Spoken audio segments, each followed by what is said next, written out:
Então, como fizemos ontem e faremos cada vez, boa noite, graça e paz.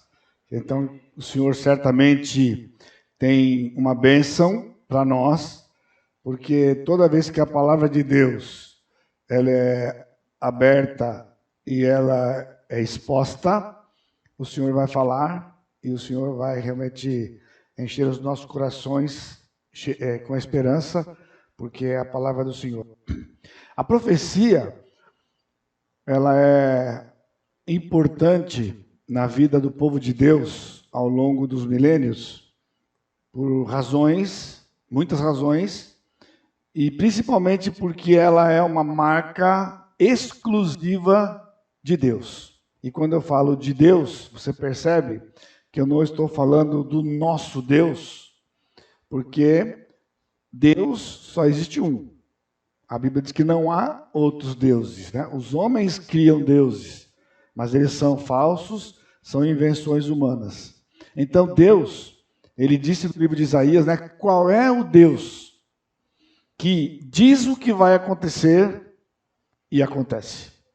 Então isso é importante, porque quando você está lendo a profecia, ou lendo a Escritura, como eu disse ontem, todo o Velho Testamento era profético, então este é o ponto, né? É Deus dizendo aquilo que vai se cumprir. Aliás, esta é uma parte triste do cristianismo dos nossos dias. Em muitos lugares existem profetas e profetisas, né, que estão fazendo as suas supostas profecias. E a razão por que eles existem é justamente porque o povo de Deus mesmo não acredita na Escritura. Porque lá no Velho Testamento, quando o Senhor falou sobre o profeta, no livro de Deuteronômio, ele disse, se um profeta disser algo e disser que eu disse, e não acontecer, mata o profeta. Simples assim. Se alguém disser que eu disse alguma coisa e não se cumprir, mata o profeta. Eu só estou reforçando para você a importância de quando nós estudamos a palavra nas suas promessas e profecias, que isso é marca exclusiva de Deus, do nosso Deus. Porque hoje, profetas e profetas estão dizendo coisas que Deus disse que Deus não disse. E como é que nós sabemos que Deus não disse? Porque não se cumpre. Coisas tristes. Eu tenho um exemplo na família, de décadas e décadas atrás, né? Parte da minha família, por parte do meu pai, né? Aderiu a um movimento carismático que era assim chamado na década de 60, porque o movimento carismático da década de 79 para frente é um movimento da Igreja Católica. E depois os crentes passaram a ser pentecostais e hoje os neopentecostais e prosperidade e afins. Mas o movimento carismático na década de 60 foi quando chegou no Brasil, né, a renovação, a chamada renovação do Espírito, e dividiu igrejas batistas, inclusive, na época, dividiram. A igreja que eu fazia parte da minha infância e começo da minha adolescência, dividiu em 3. Uma parte ficou conservadora e saíram 2 grupos pentecostais ao mesmo tempo.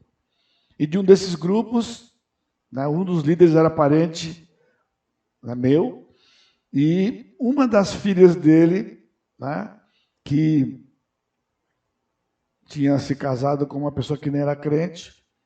Então, de repente, num certo momento, o marido dela tinha um problema no pescoço e ele foi ao médico e o médico disse que ele tinha um tumor e que o tumor precisava ser tirado, né, com urgência, devido à gravidade. Agora você está entendendo que eu estou falando da década de 60. Né? Se é um complicador hoje, você imagina 60 anos atrás. E então ele ficou muito apreensivo, ele estava muito mal, né, com as emoções muito abaladas, e o médico disse, nesse estado que você está, eu não posso fazer a sua cirurgia, mas ela tem que ser urgente. E então, essa minha prima falou na igreja dela, e uma profetisa disse para ela, passados uns dias, que Deus havia dado uma revelação para ela de que ele estava curado e que ele não precisava fazer a cirurgia. E ela então, e ele nem crente era, nem da igreja não era, e ela então disse para ele que a profetisa tinha dito, o cidadão já estava com medo, você imagina, com medo, e recebe uma informação dessa, era tudo que ele precisava, né? Adivinha, não fez a cirurgia. Passados 3 meses, os sintomas pioraram, ele foi ao médico, e o médico disse, olha, infelizmente, não há o que fazer por você, já está generalizado no seu corpo, tomou todo o seu corpo, e ele veio a falecer. Agora, a questão é, de acordo com o Velho Testamento, se alguém disser que eu disse alguma coisa e não acontecer, mata o profeta. E porque o povo não mata o profeta, continuam pessoas dizendo que Deus disse que ele não disse e fica por isso mesmo. Porque tinha que responsabilizar aquela pessoa. Deus não disse isso? E como é que Deus disse e não aconteceu? E agora que o cidadão morreu? Mas o povo não faz isso e por isso a coisa continua. Mas não esqueça, promessas e profecia, elas existem na Escritura para mostrar que o Senhor realmente é aquele que controla todas as coisas. Ele diz que vai acontecer e acontece. Nos detalhes, como nós vamos ver hoje à noite. Então vamos começar com sabatina. Quantos de vocês lembraram das tarefas? Lembraram das tarefas, que eram 2. Olha, só 3, 4, 5 pessoas lembraram das tarefas, né? Então o negócio está ruim mesmo, né? Então, ou seja, então significa que ontem vocês não acreditaram muito quando eu disse que o arrebatamento é hoje. Você continua esperando Cristo vir um dia, né?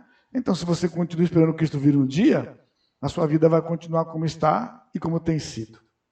Agora, se você entendeu o princípio, né, de que nós temos um dia de cada vez para viver, então você vai ter a oportunidade de fazer novamente a tarefa ainda hoje. Porque Cristo podia ter vindo hoje, você teria ido, mas com um friozinho na barriga. Sabe o que é um frio na barriga? Próximo da minha casa tinha uma avenida que tinha uma descida acentuada, então eu gostava de, quando eu chegava perto daquele lugar, com os meus filhos pequenos, né? Eu vi, o farol estava aberto, eu acelerava o carro e quando atravessava a pista, fazia assim, né? Quando fazia assim, eles faziam sentiam aquele frio no estômago, né? Na barriga. E eu falava, pai, faz de novo, pai, faz de novo. Né? Que eles queriam sentir aquela sensação, né? Então, é mais ou menos assim que você vai quando for arrebatamento. A tormenta vai trocar, você vai subir e aconteceu, né? Ainda bem que você vai, tá bom? É mais uma oportunidade para você, tá bem? Mas veja, saber o propósito de um escrito da Bíblia é muito importante ao ponto de que se você não souber o propósito, você perdeu 50% do significado. A exposição bíblica é importante porque a exposição bíblica ela é uma forma de você pregar a Escritura, é uma abordagem em que você começa pelo propósito do escrito, por que ele foi escrito. Ao saber por que ele foi escrito, você pode absorver 100% daquilo que Deus planejou quando deixou escrito. Ok? Prontos? Qual é o propósito do relato que nós temos em Gênesis capítulo 4? Você está curioso? Pode ver. Ou você já sabe de cor, né? O que é que nós temos em Gênesis capítulo 4? Caim e Abel. Muito bem, Caim e Abel. A minha pergunta é, então, qual é o propósito que o Senhor tinha ou tem quando ele registrou na Escritura o episódio de Caim e Abel? Você acha que é porque, para deixar relatado para nós, que a primeira família na Terra passou por uma tragédia? Você tenta imaginar, né? A Eva ter que passar por esse momento onde ela perde um filho quando o filho mais velho matou o filho mais novo. Porque quando você lê aquela história, é inevitável que você tenha esse sentimento, né? Você pode imaginar, né? 2 filhos, o filho mata o outro. Olha a tragédia que tem naquela família.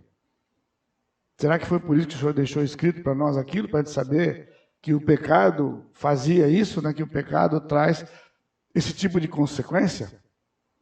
Então, na verdade, o relato de Gênesis capítulo 4, de Caim e Abel, tem tudo a ver com Gênesis 3,15, que foi a primeira profecia que o Senhor deixou para nós. Ele disse que o descendente da mulher iria pisar a cabeça da serpente. E a serpente era Satanás. Você vira a próxima página, Caim mata Abel. O que significa? Que quando Eva gerou seu primeiro filho, Caim, o diabo pensou, será esse o descendente dela que vai pisar a minha cabeça?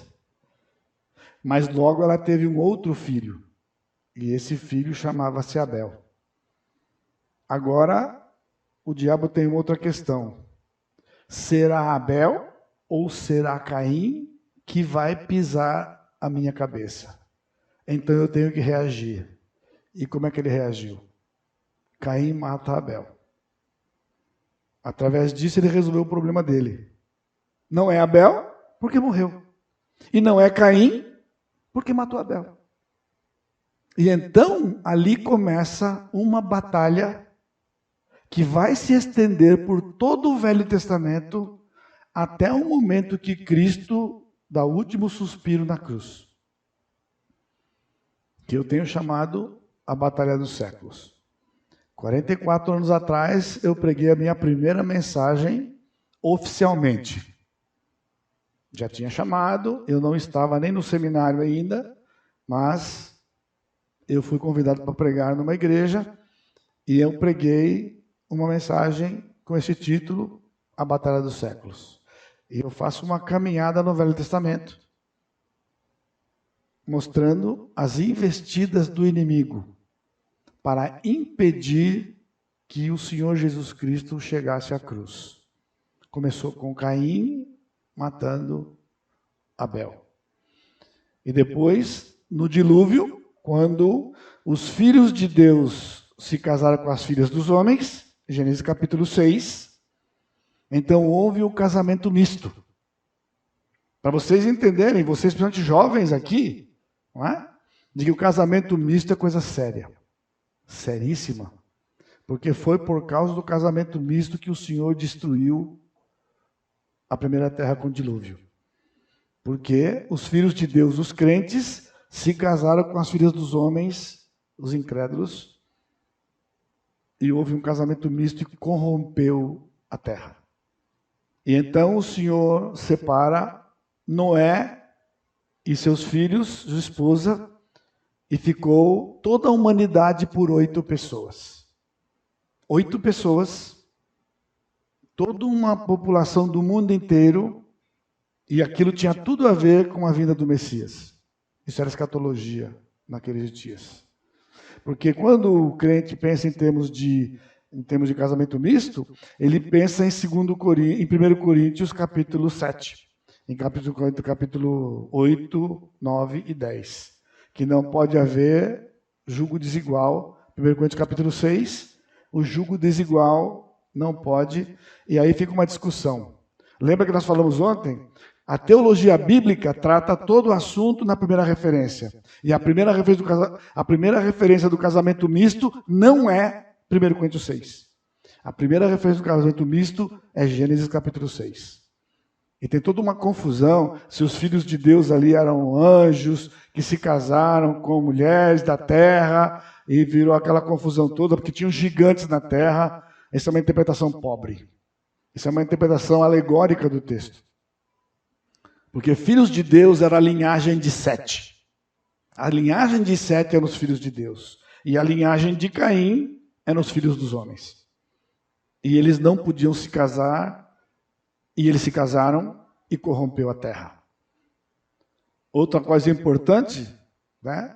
E para desmistificar essas coisas, não eram apenas Noé e sua família os salvos do mundo inteiro. Havia crentes além de Noé, sua esposa e seus filhos. Mas tinham se corrompido casando-se com mulheres que não podiam e homens que podiam. Entendeu? É um erro dizer que só tinham eles de salvos, porque todo mundo agora era perdido. É justamente para diminuir esse pecado do casamento misto. E achar que isso aí... Tem lugares até que isso aí é chamado evangelístico. Tem que ter essa missão de namorar com o descrente para se converter, depois se converte. Que coisa, já ouviu isso aqui? É uma aberração, não é verdade? Tanto é que no Novo Testamento, né, lá em Pedro, ele fala de crentes do dilúvio que foram disciplinados no dilúvio. Portanto, crentes que se casaram com incrédulos sofreram o mesmo julgamento que os incrédulos e morreram afogados. Mas eram crentes e eles foram salvos, mas estavam em desobediência. Então não confundamos as coisas. E assim a gente poderia caminhar por todo o Velho Testamento, né, vendo as investidas do diabo, quando a linhagem do Messias ficou por uma criança escondida no templo. Porque Atalia matou toda a linhagem real, porque o Senhor foi fechando as informações. Era o descendente da mulher, Caim podia ser, Abel podia ser. Então, fica só Noé com sua família, e aí de 100 vai vir, e o Senhor fechou quando chamou Abraão. Quando ele chamou Abraão, agora era um homem que ia ter um filho, por isso nasceu Ismael. E quando nasceu Ismael por desobediência, nós temos hoje o que está acontecendo no Oriente Médio. O que é aquilo ali? Ainda é a consequência de um pecado cometido há 4.000 anos atrás. Uma desobediência de 4.000 anos atrás traz consequências até hoje, porque o Senhor disse que os filhos de Ismael viveriam ao redor de Israel, dos filhos de Isaac. E eles viveriam em conflito. E vai ser assim até quando o Senhor voltar. Por isso, todo conflito naquela região tem o mesmo significado. Israel não voltou para a terra. O Senhor vai trazer Israel para a terra, ainda porque quando eles vierem em 48, isso não era cumprimento de profecia. O Senhor então separou uma outra mulher, Jeoseba, para guardar aquela criança, Joás, e o Senhor ia garantir a sua promessa de que seria um filho de Davi, de onde viria o Messias. E tudo o que acontece com a nação de Israel no Velho Testamento era o diabo querendo impedir que Cristo viesse. Mas Cristo veio, ele morreu, e está consumado aquilo que ele veio fazer. Por isso o Israel de hoje não é o Israel do Velho Testamento. O Senhor preservou a nação do Velho Testamento por causa do Messias. Mas o Messias já veio. Agora o que tem pela frente está escrito e previsto. Não é aquela preservação do Velho Testamento, porque aquela preservação era para garantir a vida do Messias. E ele já veio. Então não tem mais que segurar a nação por conta do Messias que viria. Porque o Messias já veio. Embora Israel espera o Messias até hoje. Negando a Escritura. Ok? Então, é importante entender o porquê dos relatos. Os relatos do Velho Testamento não são histórias para serem contadas na escola dominical para as crianças. Embora elas tenham seu valor, mas conte a história baseado no propósito pelo qual ela foi escrita lá no Velho Testamento. Ok? Muito bem. Então, nós temos aqui hoje, para começar, abre a sua Bíblia no capítulo 7 de Daniel. Vamos meditar na palavra do Senhor hoje à noite, começando com Daniel, capítulo 7. Ontem nós vimos o capítulo 2, que era a visão da estátua. A visão da estátua era o sonho de Nabucodonosor.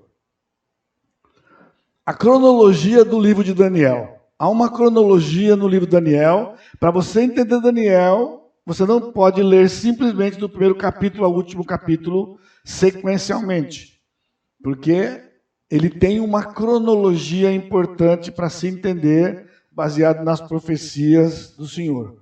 O capítulo 7 começa, veja, no primeiro ano de Belsassar, rei da Babilônia, teve Daniel um sonho e visões. No primeiro ano de Belsassar. Só que, se você voltar um pouquinho para o capítulo 5, no capítulo 5 de Daniel, nós temos o dia que Belsassar morreu.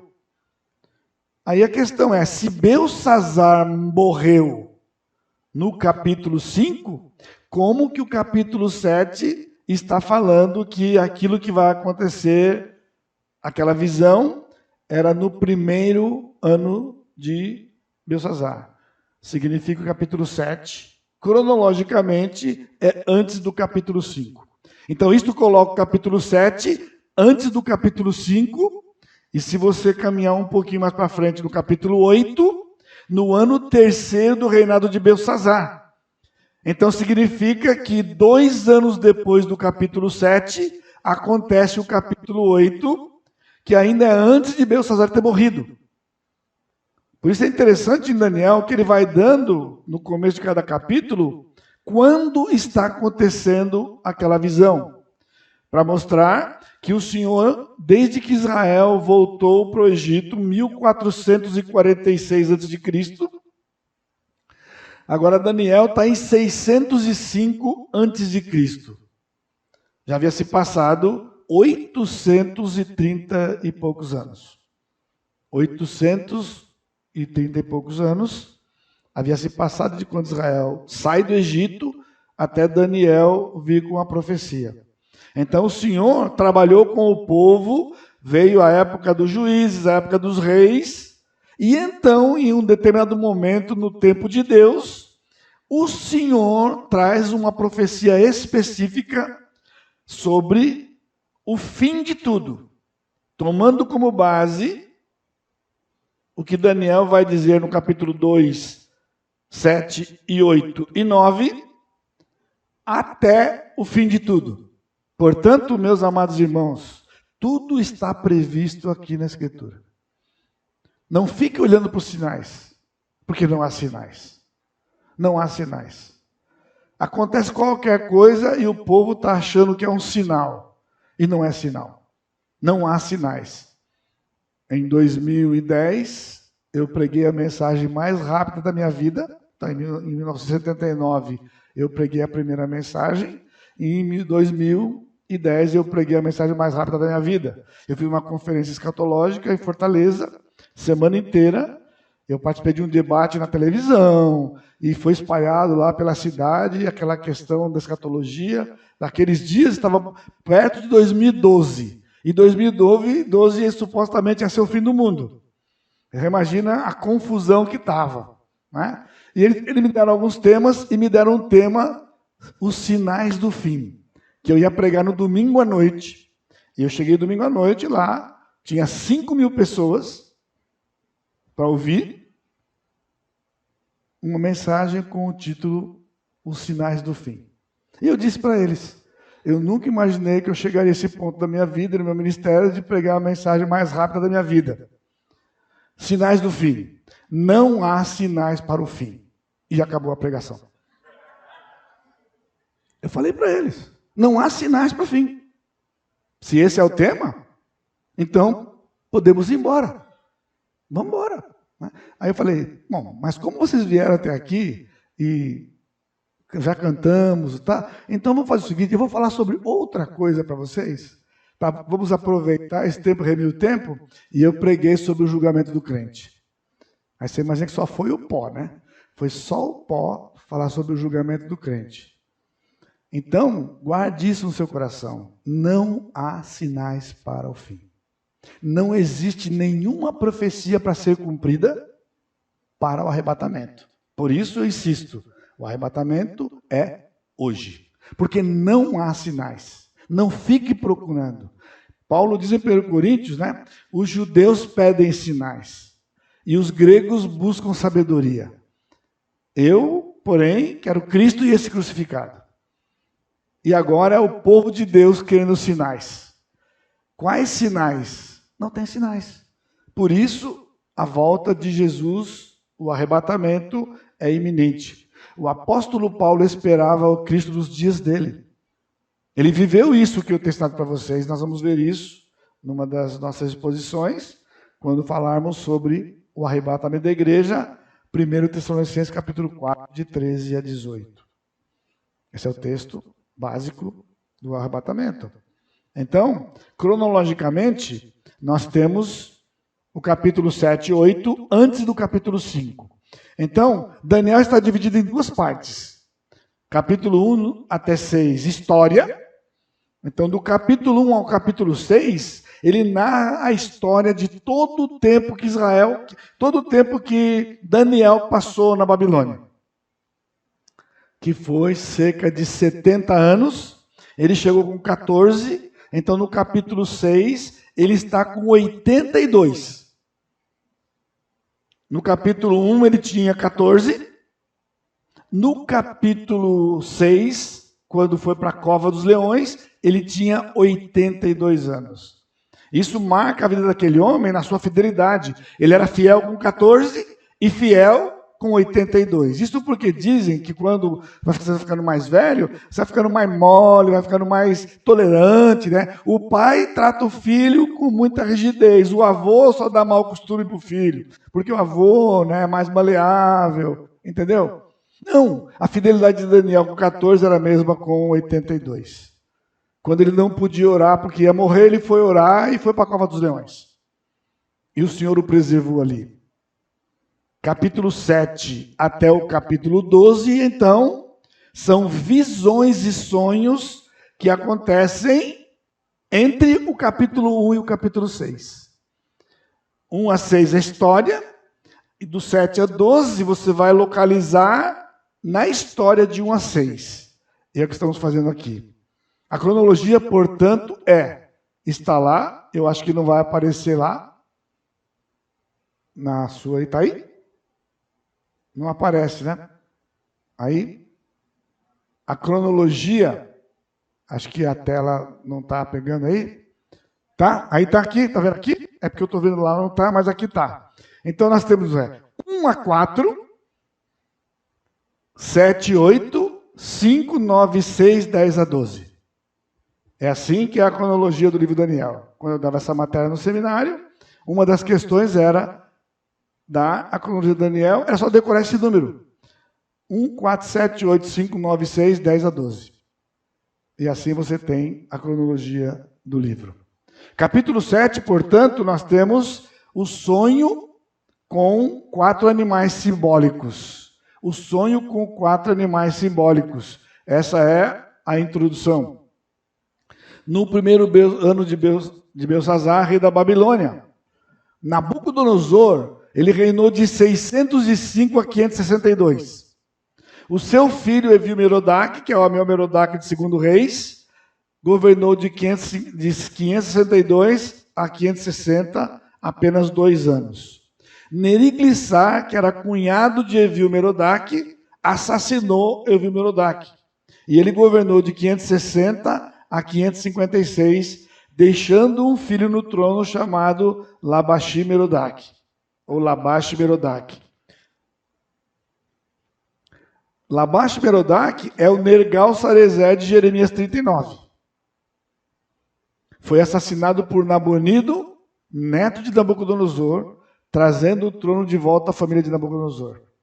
Quando Nabucodonosor morreu, ele deixou seu filho Evil-Merodach.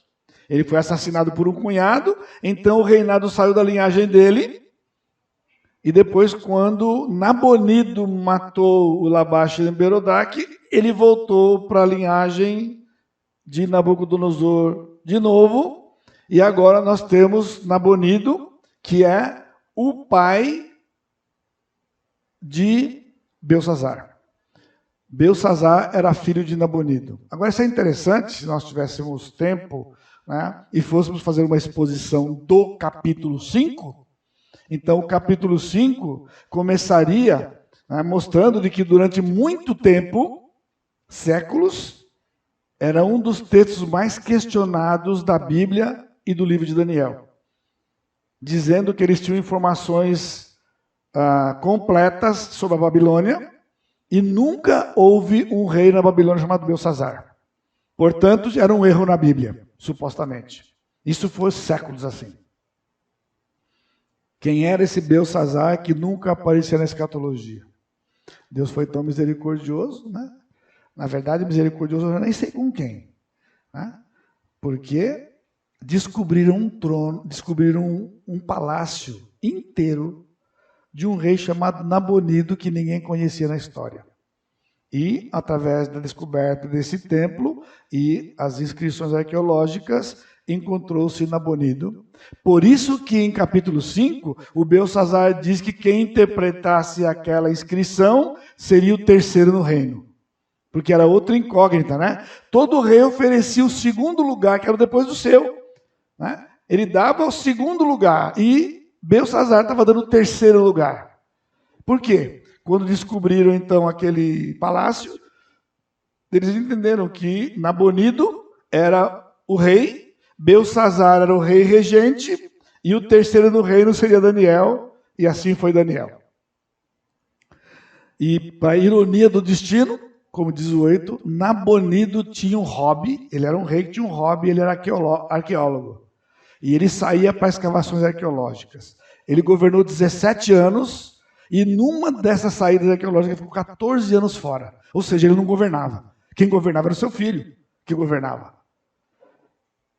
Tudo foi esclarecido por um simples achado. Agora eu digo para você isso, eu disse que não era misericórdia não sei com quem, porque não faz diferença para nós, meus irmãos. Não faz diferença. Se Deus diz na sua palavra que houve um rei na Babilônia chamado Belsazar, ele existiu. Podia nunca ter sido descoberto nada. Mas era verdade. Porque Deus não mente. Uma certa história, eu gosto muito das histórias, né, das anedotas. Um pastor liberal foi pregar numa igreja, e ele pregou aquelas mensagens liberais e contra aquilo que era o tradicional, né? E então, saindo na porta, ele foi lá para despedir, beijar o anel. Aqui não tinha isso, né? Nunca teve isso aqui, não, né? Ficar na porta para beijar o anel. Mas eu passei isso lá. Quando eu cheguei em São José, o pessoal saía para beijar o anel lá na porta, né? Para poder falar boa noite. Então, o pastor aquele corria lá para o fundo, ficava lá no fundo, e o povo tinha que passar para cumprimentar o pastor. Aí, quando a pessoa estava com algum problema, ele sai para as laterais para não cumprimentar o pastor lá atrás. E então, quando aquele povo foi, chegou uma senhorinha de idade, né? E foi cumprimentar o pastor. Ela tinha feito perguntas na hora da explanação. E ele falou assim: vovó, então você acredita mesmo, a senhora acredita mesmo, né, de que um grande peixe engoliu Jonas? Aquilo é uma história, aquilo é uma fantasia, isso nunca aconteceu. Ela pegou o guarda-chuvinha dela, carinhosamente bateu na cabecinha dele e falou assim: "Oh, meu netinho, eu acredito que o grande peixe engoliu Jonas, porque está na Bíblia. E se tivesse escrito que Jonas engoliu um grande peixe, eu tinha acreditado do mesmo jeito." E foi embora, entendeu? Ou seja, está na Bíblia, é verdade. Se a ciência disser algo contra a Escritura, a ciência está errada. Prevalece a Escritura. E a ciência caminha para a Bíblia todo o tempo. Ontem no jantar à noite, comentava com os irmãos que estavam comigo ali, de que, descoberta recente, de que os elementos químicos da terra, do pó, são exatamente os mesmos elementos químicos do corpo. Apenas organizados de forma diferente, mas são exatamente os mesmos, inclusive em quantidade. Eles já estão entendendo e dizendo que é totalmente possível que o homem tenha vindo do pó da terra. A Bíblia diz que veio do pó da terra. Agora eu pergunto para você, aonde Moisés podia saber isso? 4.000 anos atrás. Onde? Quando eles foram descobrir isso agora? Eles não tinham uma análise química. O Moisés não tinha uma análise química para poder dizer isso. O Senhor diz para ele: eu fiz assim. Então a ciência verdadeira, ela sempre vai concordar com a Escritura. E se ela não concordar com a Escritura, ela está errada. E tem muitas coisas nos nossos dias. Portanto, a visão do capítulo 7 aconteceu em 556 a.C. Daniel tinha cerca de 66 anos, agora aqui no capítulo 7. 4 animais. Então nós temos o primeiro animal, veja. O primeiro, versículo 3, diz: 4 animais grandes diferentes, uns dos outros subiam do mar. Guarde isso. Mar, simbolicamente, representa as nações gentílicas. A terra, simbolicamente, é a terra de Israel. E o mar, simbolicamente. Ou seja, se um texto, o mar não for literal, o mar, profeticamente, eles são nações gentílicas. Isaías 57, 20 e Apocalipse 17, 15. Onde o Senhor disse que os ímpios são como a onda do mar. E lá em Apocalipse, as muitas águas, o mar são muitas águas, né? São nações, povos e línguas. Isso é, a visão então era uma visão mundial. 4 animais subiam do mar. 4 animais. O primeiro era como leão, tinha asas de águia. Enquanto eu olhava, foram arrancadas as asas. Foi levantado da terra e posto em 2 pés como homem, e foi dado mente de homem. Um leão com asas de águia. O leão é o rei dos animais e a águia, a rainha dos céus. Portanto, esta visão tem um significado geral que é realeza. Agora você está entendendo que nós estamos 50 anos depois do capítulo 2. E agora ele vai dar uma nova revelação. Lá foi uma estátua, agora são 4 animais. Lá era estático, era uma estátua parada. Aqui são animais que têm movimento. 50 anos de silêncio profético, do capítulo 2 ao capítulo 7, e o Senhor volta a falar com Daniel para dar informações para Daniel e o seu povo a respeito da vinda do Messias. O segundo animal, diz o texto, continue olhando, eis o segundo animal, versículo 5, semelhante a um urso, o qual se levantou sobre um dos seus lados, na boca entre os dentes trazia 3 costelas, e lhe diziam: levanta-te, devora muita carne. Então, se você já assistiu algum filme, ou se você já teve a oportunidade de ver um urso ao vivo, então você sabe que o urso tem 2 posições. Ou ele fica sobre os seus pés, suas patas traseiras, ou ele fica sobre as 4 patas. Então, se você vir um urso com as 4 patas, foge dele. Devagar. Porque se você fizer um movimento brusco, ele vai correr mais rápido que você e vai matar você.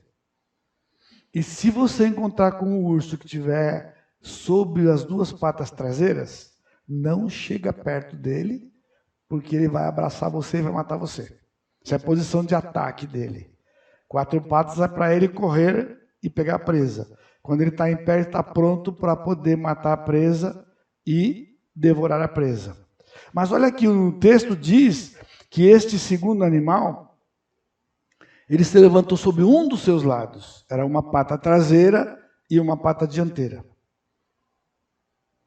Então, o urso sobre um dos seus lados, e na boca ele tinha 3 costelas, que eram 3, na interpretação, as 3 nações, que era Egito, era Babilônia, Egito e Líbia. Foram os 3 povos que foram conquistados pelos medo-persas imediatamente. Não está no texto, vai aparecer lá no capítulo 8. Então, no texto, nós estamos, como fizemos ontem, simplesmente descrevendo e entendendo o que significa aquilo. O primeiro animal, realeza. O segundo animal, agora, era Babilônia, Egito, Líbia. Eu estou interpretando para você por conta do tempo, mas significa que esse urso tinha 3 presas na sua boca. 3 costelas, né, porque ele tinha devorado alguma carne, e por isso 3 costelas, porque seriam então 3 povos, que nós não sabíamos ainda quem era, até acontecer na história. E a figura que ele indica aqui é instabilidade. Ou seja, se você encontrar com um urso sobre uma pata traseira e uma pata dianteira, você pode chegar perto dele, que ele não faz nada com você. Era uma figura que nunca ia acontecer, né? Um urso desse jeito, ele não anda, ele não corre, ele não faz nada, ele está estático ali. E era assim que ele viu. E o texto continua, depois disso, continua olhando, e eis outro semelhante ao leopardo. O terceiro animal era um leopardo o leopardo, ele tinha 4 asas de ave, e tinha também esse animal 4 cabeças, e foi lhe dado domínio. Agora, eu queria que você chamasse a sua atenção, para relembrar você, certamente muitos de vocês já ouviram e já viram isso, né? Então, esse leopardo com 4 asas de aves e 4 cabeças, tinha um significado profético que Daniel não entendia e só ia ser entendido quando se cumprisse na história. Agora, nós tínhamos o quê? Nós tínhamos a estátua. E nós vamos ver que há um paralelismo entre eles aqui. As características deste animal implicam numa característica importante que é rapidez, velocidade. Uma característica do leopardo é que ele corre muito rápido. Aí eu faço uma brincadeira. Você imagina o leopardo com 4 asas. Ele é turbinado. Ele é um carro turbo. Né? Porque se ele já corre como um leopardo, 4 asas estava dizendo que era uma velocidade além do normal do que aquele animal. Por isso que era uma junção. Era como. Ele não viu um leopardo, ele viu um animal que ele assemelhava ao leopardo e ele podia identificar aquelas asas. E outra característica, tinha 4 cabeças. Ele tinha 4 cabeças. E agora, ele vai dar a interpretação para Daniel. Porém, quando Daniel continua olhando, e se você ver aqui versículo 7, depois disso eu continuava olhando as visões da noite, e eis aqui um 4º animal.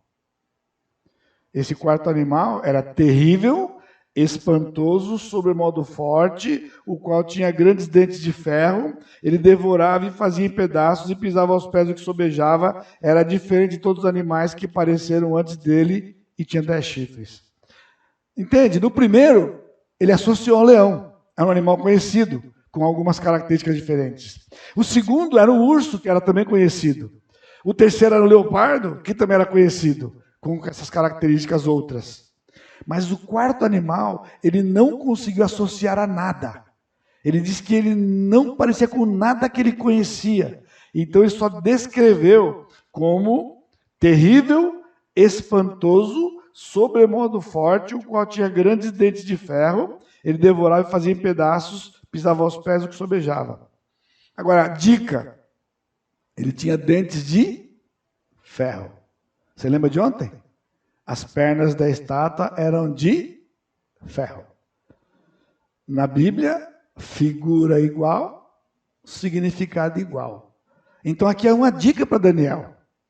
Embora ele não soubesse quem era, mas ele sabia que essa visão tinha tudo a ver com a primeira visão e que este animal estava associado, de certa forma, a uma parte da estátua. Assim como o leão estava associado a uma parte da estátua, que era a cabeça da estátua, que lá era Nabucodonosor, ouro, você lembra? Então aqui a realeza era Nabucodonosor, porque nós podemos agora associar, porque o capítulo 7 vem depois do capítulo 2. Você lembra de ontem? Eu não posso fazer uma coisa no capítulo 7, porque eles não tinham o capítulo 2. Mas eu posso entender o capítulo 7 à luz do capítulo 2, porque o capítulo 2 já tinha sido dado para eles. Então eram 4 partes da estátua e aqui 4 animais. E Daniel sabia que havia uma relação entre eles. Só que ele não sabia quem era ainda. Ele só sabia que era o reino da Babilônia, o primeiro. Ou seja, o ponto de partida da profecia do Senhor era a Babilônia. Da Babilônia até o fim de tudo, o Senhor deu as informações. Por quê? Porque no fim da estátua tinha o reino eterno. E o reino eterno, ele é eterno.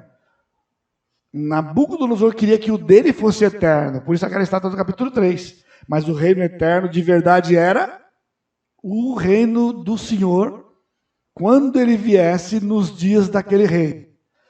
Outra coisa interessante, se você lembra quando Davi matou Golias, eu podia fazer a mesma prova, o mesmo exercício que eu fiz com Caim, eu podia fazer com esse. Por que existe o texto de Davi matar o Golias? É só para poder mostrar que tinha um menino pequenininho que matou um gigante? A propósito, irmãos, Davi não era pequeno. Essa é uma fantasia dos crentes. Davi não era pequeno. Davi era um homem alto e forte. Ele não era tão alto quanto Golias. Ele não era tão alto quanto Saul. Saul devia ter mais ou menos uns 2,16 metros de altura. Porque Saul, do ombro para cima, era o homem mais alto de Israel. Todo mundo alinhado, Saul era maior do que o maior do ombro para cima. E Israel falou, esse é o nosso rei. Então Deus disse, é assim que você escolhe o rei? O Senhor tinha uma surpresa. Ele trouxe um homem de 3,10 metros de altura. Desafiou o povo de Israel e Saul correu para trás da pedra com medo. Então o Senhor coloca em cena o seu rei. Um homem segundo o coração de Deus. Ele era formoso, mas ele devia ter aí a faixa de mais ou menos 1,90 m. Essa era a altura de Davi. E como é que o senhor sabe? Eu sei porque na incredulidade de Saul, a primeira coisa que ele fez, ele deu a sua armadura para Davi. E como é que Davi podia colocar uma armadura de um homem de 2,16 metros de altura se ele tinha 1,50 m? Ele não tinha 1,50 m, irmãos, ele não era uma criança, ele era um homem não tão alto quanto Saul, e ele colocou, diz que ele colocou a armadura, mas não ficou confortável para ele, é lógico, era maior que ele. E detalhe, olha os detalhes da espada do Golias. Lá na frente, quando Davi está fugindo de Saul, ele encontra com o sacerdote e ele fala, o que você tem de arma aqui? Primeiro pediu comida, não tinha comida, só tinha os pães da proposição. Ele falou, olha, a única arma que eu tenho aqui é a espada do Golias. Ele falou, me dá a espada do Golias, irmãos. Se ele fosse com 1,50 m, ele não carregava aquela espada nunca. Aquela espada tinha quase a altura dele, se ele tivesse 1 metro e pouco. Fosse aquele, um franzininho pequenininho. Ele pegou a espada de Golias e saiu para lutar com ela, que tinha um peso enorme. Até o sacerdote falou assim, ó, ninguém melhor do que você para usar aquela espada. Então são informações, irmão, que estão na Bíblia. Você percebeu? Eu não estou dando informação nova para você. Eu não estou dando informação que você não sabe, eu só estou juntando as peças que talvez você não junta. E professores da escola dominical continuam insistindo ainda no dia que faz a programação de colocar o menorzinho, o menininho mais pequenininho da igreja e o homem mais alto e falar que é Davi e Golias. Irmão, não é Davi e Golias desse jeito. Explica para as crianças. Ele era alto. Porque nenhum lugar do texto que ele era pequenininho. Então, esse animal era terrível, espantoso e forte. Tinha dentes de ferro. E detalhe, quantos chifres? E qual é a ligação com a estátua? Os 10 dedos dos pés da estátua. Você percebeu como Deus faz? Não precisa confusão, é só seguir a Escritura. Exposição é isso. A gente vê os detalhes da informação que o Senhor está dando, associamos os detalhes para entender a sua mensagem para nós. E ele fala que dos 10 chifres veio um chifre pequeno. Então, importante o detalhe, no versículo 8, ele diz, tendo eu observar os chifres, eis que entre eles subiu outro pequeno, diante do qual 3 foram arrancados. Esse é um detalhe do texto completamente ignorado pelos crentes e por muitos teólogos. Porque eu vivi toda a minha adolescência na iminência do fim do mundo no ano 2000, por conta do mercado comum europeu, que tinha 9 nações, por algum tempo, algumas décadas, 9 nações. E as pregações da época eram assim, ó, quando a 10ª nação se juntar, tudo vai acontecer. O que é isto? Um sinal. E não havia sinais. e 999999914. Aí o pessoal ficou tudo quietinho, expuseram o Senhor, porque aí a palavra de Deus cai no descrédito, porque afirmam coisas que Deus não afirmou, e o povo sumiu. E agora estão revivendo. Aquele povo está revivendo. E está de novo, de olho lá, né? No mercado comum europeu. Agora o detalhe, o anticristo não virá de nenhuma das 10 nações. Porque ele diz que o chifre pequeno, ele se levantou, que não era nenhum dos 10, e ele matou 3. Então ficaram 8. E o que significa o número 8? Ninguém fala nada. Essa numerologia também, pessoal, não tem base bíblica nenhuma, tá bom? Esse negócio que o 7 é o número perfeito, né? O 7 completo pode até ser, porque Deus fez em 7 dias, mas ele criou o homem no 6º dia, então dizendo que o número 6 é o número do homem. Daí 666 é o número do homem. Só que um dos 666 é Satanás, e ele não é homem. E agora, como é que a gente faz com esse negócio? Que o 666, se 6 é o número do homem, então tinha que ser 3 homens. Então serão o anticristo, o falso profeta, mas o outro é o próprio diabo, que é a trindade satânica. Essa é uma trindade que ele vai fazer. Ele não quer ser igual a Deus a vida inteira. Finalmente ele vai se declarar e vai formar uma trindade para enganar o povo de Israel e enganar o mundo. Então, se levantará um outro que é da região em volta do Mediterrâneo, mas não é nenhum dos 10. É um 11º que mata 3, portanto ficam 8. E ele vai governar. Ele se levantará no segundo momento do 4º reino, que nós vimos que é o governo romano, porque já existiu na história, quando ele derrotou os gregos, mas é um romano que vai ser restaurado. Daí o pessoal associar com a Igreja Católica. O que não tem nada a ver com a Igreja Católica, meus irmãos. Porque lá no Apocalipse, ele vai falar da Babilônia religiosa e da Babilônia política. E haverá um cumprimento, e depois você pode ver isso mais tarde. E corresponde aos pés da estátua do capítulo 10 dos 10 chifres. Ele é o anticristo. Então, o chifre do capítulo 7 é o anticristo. É isso que ele disse aqui, porque a concentração do capítulo 7 ficou exatamente nesse 4º animal, porque Daniel não conseguia associar com nada. E ele quis saber a respeito disso, e então o Senhor revelou para ele. Esse 4º animal, versículo 23, será um 4º reino na terra, o qual será diferente de todos os reinos, devorará toda a terra e a pisará aos pés e fará em pedaços. Os 10 chifres correspondem a 10 reis que se levantaram daquele mesmo reino. Depois deles se levantará outro, o qual será diferente dos primeiros e abaterá 3 reis. Proferirá a palavra contra o Altíssimo. Você percebeu que a própria Escritura deu a interpretação. A gente não precisa inventar. Não aconteceu ainda e nós não vamos ver acontecer. Porque isto aqui vai acontecer depois do arrebatamento. Não vai acontecer. Não adianta ficar olhando para os sinais. Nós não vamos ver nada disso. Nada, nada, nada. Nem pista disso. Embora esse anticristo narrado aqui está vivo.